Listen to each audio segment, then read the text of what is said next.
Assalamualaikum warahmatullahi wabarakatuh. Shalom, Om Swastiastu, Namo Buddhaya, salam kebajikan untuk kita semua. Kami mengucapkan terima kasih untuk waktu dan kesempatannya, sehingga kami dapat mempresentasikan hasil penugasan yang telah kami buat. Kami juga mengucapkan terima kasih kepada Bapak Ridwan Arifin, SHLLM, selaku dosen pengampu mata kuliah kemahiran bantuan hukum, dan juga kepada teman-teman seperjuangan yang sudah menyempatkan menonton pemaparan hasil penugasan dari kelompok kami. Pada kesempatan kali ini, kami dari mahasiswa Fakultas Hukum Universitas Negeri Semarang akan memaparkan penugasan mata kuliah kemahiran bantuan hukum, yakni mengenai program bantuan hukum dari suatu kasus, di mana kami mengangkat kasus nenek anting sebagai kasus yang akan kami analisis untuk mendapat bantuan hukum. Sebelumnya, izinkan kami untuk memperkenalkan diri. Saya, Eni Rahmawati Permatasari, NIM 811419318. Saya Audian Tertia Parestri, NIM 81141199294. Saya Risa Febriani Pulungan, NIM 81114192997. Perkenalkan, nama saya Febian Darisa Yulianti, NIM 81114199302. Saya Eka Wayunintias, NIM 811411930. Baik, kemudian dapat kita ketahui bersama bahwa negara Indonesia adalah negara hukum, yang mana hal tersebut tercantum dalam pasal 1 ayat 3 Undang-Undang Dasar 1945, di mana membawa konsekuensi bahwa penegakan hukum menjadi poin penentu dari tercapai atau tidaknya tujuan kehidupan suatu negara. Sehubungan dengan hal tersebut, setiap warga negara memiliki hak untuk memperoleh pengakuan, perlindungan, kepastian, dan jaminan perlakuan yang sama di muka hukum sesuai dengan pasal 28D ayat 1 Undang-Undang Dasar tahun 1945. Akan tetapi, faktanya di lapangan, bagi mereka yang memiliki uang dan juga kekuasaan, akan dengan mudah mengakses hukum melalui advokat yang disewanya. Keadaan tersebut berbanding terbalik bagi mereka yang tidak memiliki uang maupun kekuasaan. Untuk mencukupi kehidupan sehari-hari telah dirasa sulit, apalagi harus menyewa seorang advokat untuk membantu mereka ketika mengalami permasalahan hukum. Saat ini, sistem hukum yang disediakan oleh negara telah dianggap mahal, sulit diakses, serta jauh dari tempat tinggal beberapa masyarakat. Apalagi, terdapat anggapan bahwa hukum telah dikomersialisasi, sehingga akan lebih sulit bagi mereka yang tidak memiliki uang maupun kekuasaan untuk menuntut suatu keadilan. Oleh karenanya, bantuan hukum menjadi sangat penting bagi mereka yang sedang menghadapi permasalahan hukum, terutama bagi yang sama sekali tidak mengenal hukum atau buta hukum. Itulah sebabnya pemerintah mengatur bantuan hukum dalam beberapa undang-undang, seperti Undang-Undang Nomor 8 Tahun 1981 tentang Hukum Acara Pidana atau KUHAP, Undang-Undang Nomor 8 Tahun 2003 tentang advokat, Undang-Undang Nomor 48 Tahun 2009 tentang kekuasaan kehakiman, dan Undang-Undang Nomor 16 Tahun 2011 tentang bantuan hukum. Untuk selanjutnya akan dipaparkan oleh rekan saya, Adian Tertia Parestri. Baik, untuk selanjutnya, kronologi kasus. Kronologi ini kita ambil dari detiknews.com, di mana nenek diviralkan culik anak curi anting, korban buat ongkos pulang kampung. Yang mana kronologinya sebagai berikut. Kejadian tersebut bermula ketika kedua anak perempuan berinisial S berusia 6 tahun dan N berusia 5 tahun yang berjalan menuju suatu pasar di Kembangan pada malam hari tanpa adanya pendampingan oleh orang tuanya. Dalam perjalanan tersebut, kedua bocah diajak berjalan oleh seorang nenek tak dikenal yang kemudian diketahui berinisial K berusia 61 tahun. Nenek tersebut lalu mengajak kedua anak perempuan tersebut ke suatu tempat yang jaraknya kurang lebih sekitar 1 kilometer dari pasar, yakni di sebuah rumah kosong.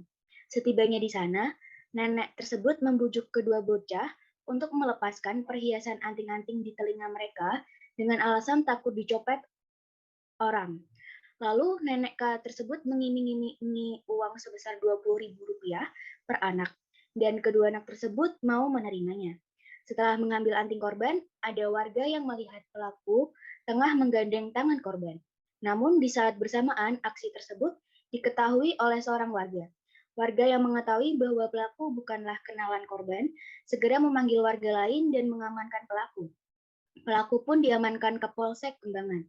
Sebelumnya, polisi menetapkan nenek berinisial K, 61 tahun, terduga penculik anak di bawah umur di Kembangan, Jakarta Barat, sebagai tersangka. Nenek K ditetapkan sebagai tersangka percobaan pencurian yang mana perhiasan anting tersebut akan dipergunakan sebagai ongkos pulang ke kampung halaman. Polisi tidak menjerat Nenek K dengan kasus penculikan karena tidak terbukti. Namun dari hasil gelar perkara, Nenek K terbukti melakukan pencurian dan menjadi tersangka atas kejadian tersebut. Nenek K diduga melakukan tindak pidana pencurian dengan pemberatan dan atau penipuan sebagaimana dimaksud dalam pasal 363 dan atau pasal 378 KUH pidana dan ditahan di Polsek Kembangan, Jakarta Barat. Proses bantuan hukum penyelesaian kasus nenek anting. Yang pertama adalah penyuluhan hukum. Bantuan hukum dalam kasus ini dapat dilakukan dengan penyuluhan hukum dengan cara mahasiswa dapat mengadakan sosialisasi yang mengenai hukum dan non-hukum yang berlaku di Indonesia yang dapat berkesinambungan dengan masalah yang sedang dihadapi oleh nenek tersebut. Sehingga nenek tersebut paham apa konsekuensi bila melakukan perbuatan tersebut. Sehingga tidak mengulangi lagi perbuatan yang melawan hukum. Yang kedua adalah konsultasi hukum. Konsultasi hukum dapat menjadi jalan lain dalam melakukan bantuan hukum dengan cara mahasiswa dapat memberikan solusi akan jawaban terbaik terhadap kasus yang dihadapi nenek yang sedang mengalami kesulitan dalam penyelesaian masalah tersebut. Yang ketiga adalah investigasi perkara dengan cara mahasiswa mencari tahu kronologi perkara yang sebenarnya terjadi dengan melakukan interogasi untuk mengetahui detail-detail terkait yang terjadi di TKP. Yang keempat, yaitu mediasi. Bantuan hukum dalam kasus ini dapat dilakukan dengan mediasi dengan cara mahasiswa memanggil para pihak yang merasa dirugikan atas tindakan yang dilakukan oleh nenek tersebut untuk bertemu dengan nenek tersebut dan melakukan penyelesaian melalui kekeluargaan dan saling menguntungkan kedua belah pihak. Yang kelima adalah negosiasi. Bantuan hukum yang dapat dilakukan juga dengan melakukan negosiasi dengan cara mahasiswa bertemu dengan para pihak yang dirugikan untuk mendiskusikan keinginan dalam bentuk tuntutan yang diberikan oleh para pihak yang dirugikan kepada nenek tersebut dengan melakukan banding terhadap motivasi pelaku dan melakukan banding terhadap motif pelaku dan umur. Untuk pemaparan materi selanjutnya saya serahkan kepada rekan saya Eka Wahyuning Tias. Baik, untuk selanjutnya dalam proses bantuan hukum pada kasus nenek anting yang telah kami angkat, adapun hambatan-hambatan dalam memberikan pendampingan penyelesaian perkara melalui bantuan hukum yang telah kami rancang. Dalam hal ini diambil dari sudut pandang kami sebagai mahasiswa, diantaranya yang pertama terdapat hambatan diskriminasi dan prosedur yang rumit dalam pendanaan bantuan hukum. Dalam bantuan hukum, pendanaan merupakan tanggung jawab yang diemban oleh negara. Namun dalam pendanaan ini yang mana sudah diatur dalam Undang-Undang Bantuan Hukum dengan adanya macam-macam syarat dan prosedur, syarat-syarat dan prosedur dalam pendanaan bantuan hukum ini dinilai rumit sebab lebih cenderung terpenuhi oleh LBH saja. Itu pun melewati proses seleksi yang mana menggunakan akreditasi sebagai legitimasi untuk menyerap pendanaan bantuan hukum, sehingga dianggap penuh diskriminasi dalam pendanaan bantuan hukum yang diberikan oleh negara. Untuk hambatan selanjutnya adalah masih adanya sisi negatif dalam penegakan hukum yang menghantui rakyat kecil.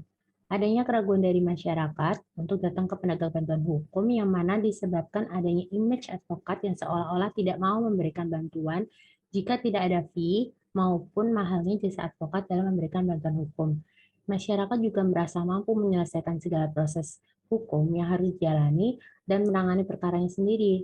Itulah yang membuat mereka akhirnya memilih maju sendiri menghadapi serangkaian proses hukum. Pandangan lain masyarakat ini disebabkan pula karena hadirnya advokat justru dapat menghambat dan memperumit jalannya proses penyidikan hingga ke pengadilan. Padahal sebenarnya fungsi advokat sangat penting dalam mendampingi terdakwa menjalani tiap proses hukum yang dilalui. Apabila tersangka setuju untuk menghadapi masalahnya sendiri, penyidik akan langsung membuatkan berita acara penolakan didampingi oleh penasihat hukum untuk dilampirkan dan ditandatangani oleh tersangka atau terdakwa yang bersangkutan. Hambatan ketiga adalah kurang profesional penyidik kepolisian. Profesional di sini terkait dengan ketelitian serta kemampuan penyidik dalam menangani kasus.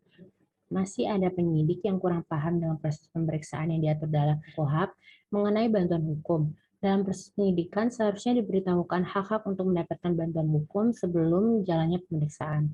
Untuk selanjutnya, terdapat hambatan lain, yaitu akses menuju peradilan hanya bersifat formalitas. Dalam kenyataannya, saat ini masih banyak masyarakat merasakan bahwa rasa keadilan dari hukum itu tidak menyentuh bagi kelas bawah. Sedangkan untuk para kaum kelas tinggi akan dengan mudah dalam mendapatkan perlakuan istimewa. Dalam hal ini terdapat istilah peradilan sesat, yang mana diartikan sebagai kesalahan dalam penerapan hukum maupun subjek hukum yang dilakukan oleh hakim dalam praktik peradilan. Pada praktik di masyarakat yang kurang mampu seringkali menjadi korban dalam peradilan sesat. Walaupun pada kenyataannya terdapat suatu akses banding, kasasi, maupun peninjauan kembali, namun akses tersebut akan sulit digunakan oleh masyarakat yang kurang mampu, sebab akan mengeluarkan banyak biaya yang dibayarkan dalam proses tersebut. Undang-undang bantuan hukum bukanlah suatu jaminan bagi rakyat miskin untuk mendapatkan akses banding, kasasi, maupun peninjauan kembali. Hal ini dikarenakan dalam praktik di masyarakat, penerapan bantuan hukum diberikan hanya bersifat formalitas.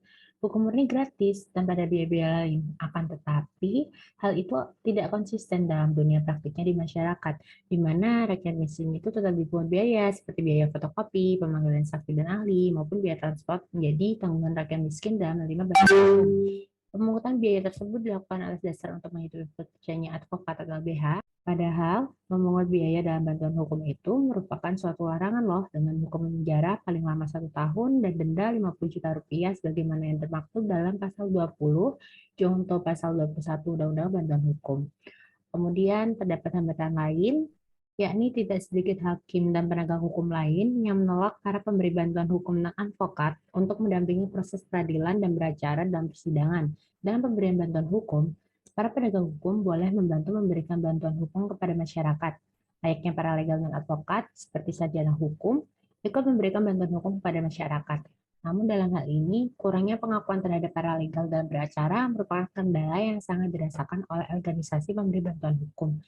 Banyak lembaga bantuan hukum menggunakan sarjana hukum non-advokat untuk beracara di depan persidangan. Akan tetapi, tidak sedikit para sarjana hukum tersebut yang ditolak untuk beracara oleh hakim karena dianggap tidak memiliki izin sebagai advokat.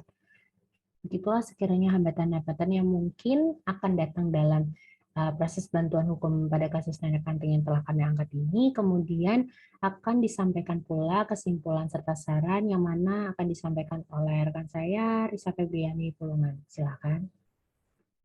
Baik, kemudian saya akan membacakan kesimpulan dari penjelasan yang telah dipaparkan oleh teman-teman saya tadi. Dari penjelasan yang telah kami paparkan, dapat dijelaskan bahwa dalam kasus seorang nenek yang melakukan pencurian perhiasan anting anak-anak di Kembangan, bantuan hukum yang dapat kami berikan yang sudah kami rancang untuk nenek tersebut, yaitu bantuan hukum berupa non-litigasi yang dapat disebut sebagai penyelesaian sengketa alternatif. Penyelesaian sengketa yang dilakukan secara alternatif ini berada di luar ranah pengadilan. Bantuan hukum secara non-litigasi ini dapat dilakukan oleh mahasiswa dikarenakan bantuan hukum ini tidak terlibat langsung di pengadilan, sehingga mahasiswa lebih mudah untuk menjembatani dalam memberikan bantuan hukum. Namun, di samping itu dari kasus yang kami angkat, pastinya adanya hambatan dalam penyelesaian perkara melalui bantuan hukum yang telah kami rancang. Salah satunya yaitu dalam hal ini tidak menutup kemungkinan mahasiswa masih dipandang oleh masyarakat belum mampu dalam melakukan pemberian bantuan hukum secara cakap dan baik. Hal ini dikarenakan pandangan masyarakat yang masih beranggapan bahwa mahasiswa sedang menyelesaikan masa studinya serta belum adanya surat izin beracara. Maka adanya anggapan seperti itu terhadap rancangan bantuan hukum yang telah kami rancang merupakan suatu hambatan dalam proses pemberian bantuan hukum. Kemudian sarannya yaitu saran dari penulis yaitu dengan adanya hambatan-hambatan yang dapat terjadi dari rancangan bantuan hukum yang kami rancang dalam kasus nenek anting ini, seharusnya mahasiswa dapat memberikan kepercayaan dahulu sebelum langsung memberikan bantuan hukum dalam mendapatkan kepercayaan terhadap masyarakat dengan memberikan penyuluhan ataupun melakukan kunjungan terhadap lingkungan tempat tinggal nenek anting tersebut, memberikan arahan atau gambaran dari pengetahuan bantuan hukum yang mahasiswa dapatkan selama melakukan studi hukumnya, agar masyarakat dapat beranggapan meskipun belum menyelesaikan studinya, namun mereka dirasa mampu ataupun cukup dalam memberikan bantuan hukum secara non-mitigasi.